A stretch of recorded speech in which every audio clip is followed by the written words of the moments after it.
Good morning and happy Monday. I just wanted to come on here and share the next part of my story. Forewarning, this is going to have mention of abuse by a parental figure. So if you're triggered by that, then you might not want to watch this video.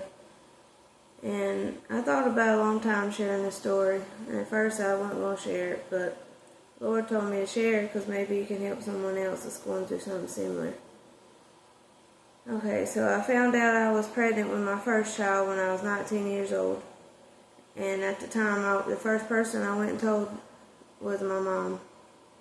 And when I first told her, she was excited, happy, and I thought, she's just really excited to have her first grandkid. Well, she went around and started buying stuff for my daughter without us asking her.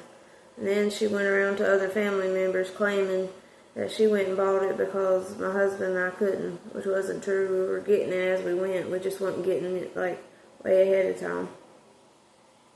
So, that was one thing. But also, I went to her house one day, and my grandma came to mine and my husband's house. And my husband said my daughter wasn't going to stay the night with anybody until she got old enough to tell somebody if something was to happen or anything. My grandma went to my mom's house, as this is what my mom said, I don't know exactly what's true, and told her that my husband had said that she wasn't allowed to keep my daughter. Unbeknownst to me, I went to her house, my mom's house, later that day, and she asked me, she's like, can I keep Sophia? And I said, no. You have to ask before you just come get her, because she was acting like, she could just come get her when she wanted to. And she just hauled off and slapped me while I was pregnant. And this wasn't the first time it happened. This was the second time. I forgave her the first time, but this time, I got tired of it. I didn't want to be abused. I didn't want to be slapped. I got tired of being her slapping bag. And part of me, I just started crying because I was so hurt. Why would a mom want to sit here and hurt her own child? Why would she do that? And then she made remarks like, well, I slapped you across the face and it wasn't in the stomach, so it didn't hurt the baby. I don't understand what she doesn't understand about science, but if you're sitting here causing harm to the mother, the child feels everything that the mother feels. So yes, you did hurt your own grandchild. And for all those just wondering, well, why didn't I call the law? Well, I had 4 siblings that was under the age of 18, and we done spent over a year in DSS custody. And I know how much it hurt them to be put in the systems in, and how much they cried to want to come back home. So the reason I didn't call the law is because I didn't want them to be put back in the system and have to live the rest of their childhood in DSS custody. So that's the reason I didn't call the law. But when I tell you the amount of hate that I seen in my mom's eyes towards me, I could tell Satan was in her eyes. Like, it wasn't my mom, it was Satan looking back at me. And I've gone to therapy because she hurt me physically, mentally, every which way you can, because you don't expect that from a parental figure. You don't expect your own mother to hurt you in any way. Your mom's supposed to be your protector. Your mom's supposed to be the one there for you when you need her. But through therapy, and I was lucky, it took a while to find a Christian therapist, I feel bad for her now. I have compassion in my heart towards her. Does that mean I'm going to go back around her? Absolutely not.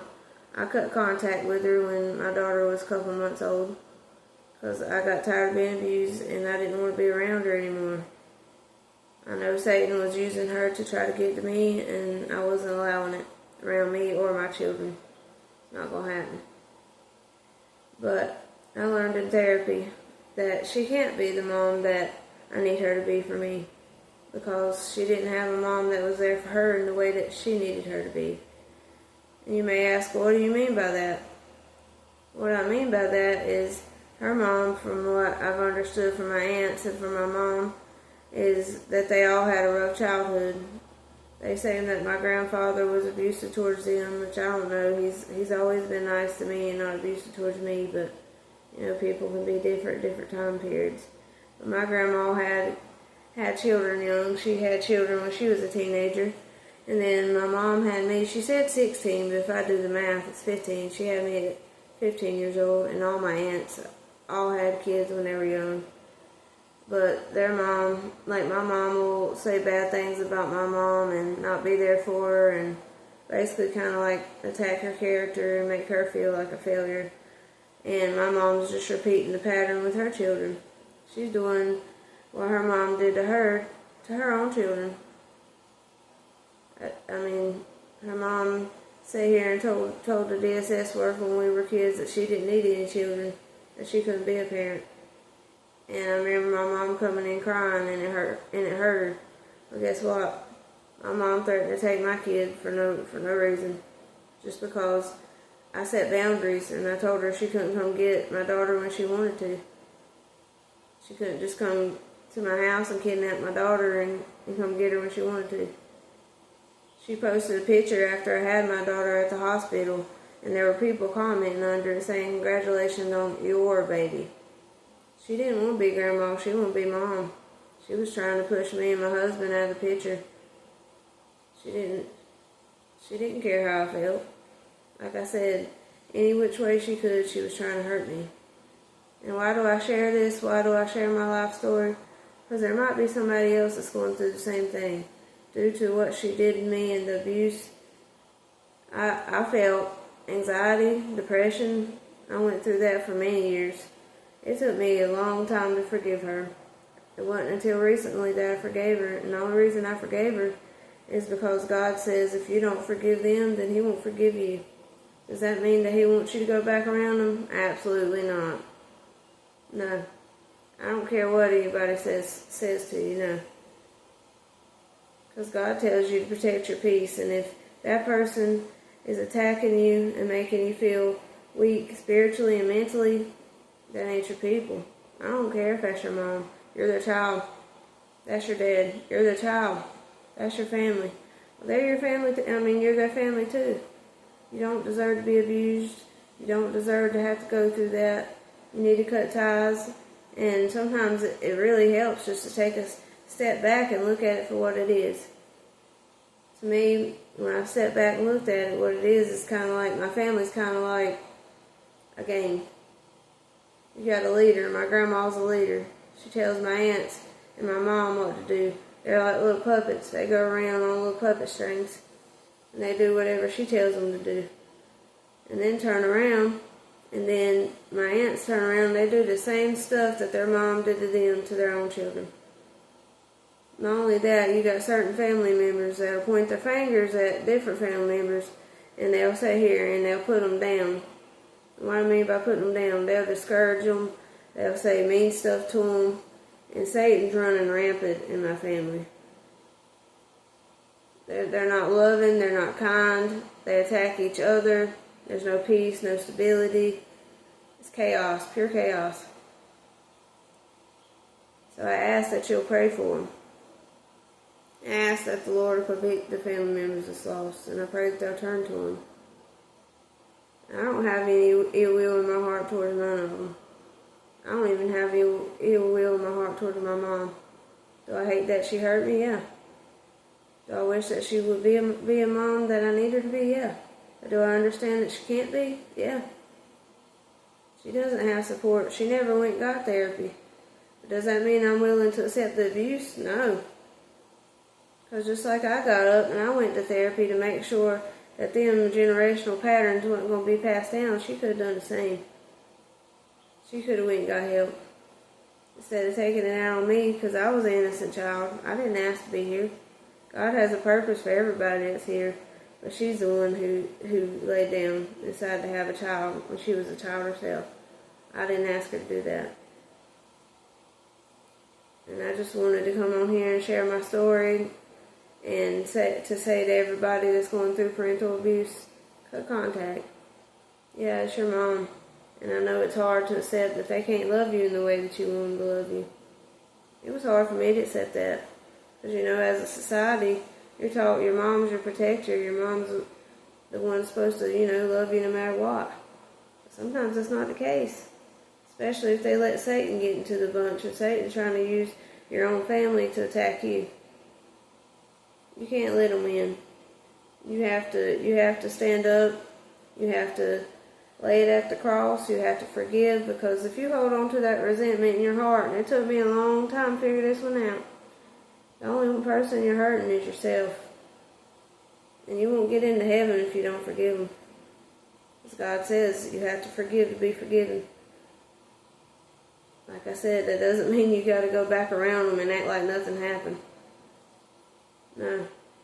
Protect your peace, and no matter what the cost is, protect your peace. Don't allow them to sit around and hurt you just because they're your family. It doesn't matter if they're your family. If they don't show you love, then you need to choose your own family. What I mean by that, surround yourself by Christian people. Go to church. Make friends as Christians. Surround yourself with positive influences. Don't allow Satan to get you down using your family. And yes, the Bible tells us at the end of time, family will turn against family. I've seen it. I believe it. I know it. But you got to stand up, get your cross, and continue on each day. Deny yourself. And if it's hard to forgive, tell the Lord, listen, Lord, it's hard for me to forgive them. Please give me strength. Help me to forgive. It took me a long time. There was a long time where I dissociated, because my brain could not comprehend how my mom went from being so excited about her first grandkid to hurting me, to harming me, to doing the things that she did, and then for her to turn around and act like nothing happened. I can tell you now, I hope she does see this video, because Mom, you can convince other family members that you didn't harm me and that you didn't abuse me. But God sees everything. You can't convince Him. And God says vengeance is His. I'll pray for him. I really do pray that you get your life together. I don't want contact with you, because I didn't deserve to be abused. I'm sorry your mom hurt you and your dad hurt you. That doesn't mean I deserve to be hurt by my own mom. And with that, I just pray that everybody that's lost will get saved and turn to God before it's too late. Because I think, and I know, Revelation's coming. God will be back. And I pray that you'll turn to God before it's too late. If you would, say a prayer with me. Lord, I pray that you'll be with us, Lord, and pray that you'll be with Israel and be with America in this war in Iran, and pray you'll be with all my lost family members and be with my mom, Lord, and pray that she'll turn to you, Lord. And thank you for giving me peace and allowing me to forgive my mother and my father. Forgive my mother for the abuse and my father for abandoning me, Lord. And to be able to forgive my stepfather for being a drunk, abusive person, Lord. I thank you for allowing me to cut contact, Lord, and allow me to have peace so that I can live out my life purpose, Lord, and what you created me to be. And Lord, I just want to thank you for opening my eyes and allowing me to see it for what it is, Lord. And Lord, I pray that you'll be with our nation, Lord, be with our presidents and our leaders, Lord, and be with Netanyahu and President Trump. And Lord, I just want to thank you and pray for my little brother Bradley, Lord. I pray that you'll break his addiction, Lord, and my Aunt Tab and my cousin Brady, Lord. And I pray that you'll give my cousin Victoria strength, Lord, and help her remember she's a child of God, Lord. And I just want to thank you, and I just pray that you'll be with us, Lord, and help us have a great Monday. In Jesus' name, amen. And I'll see y'all next time. Y'all have a great day.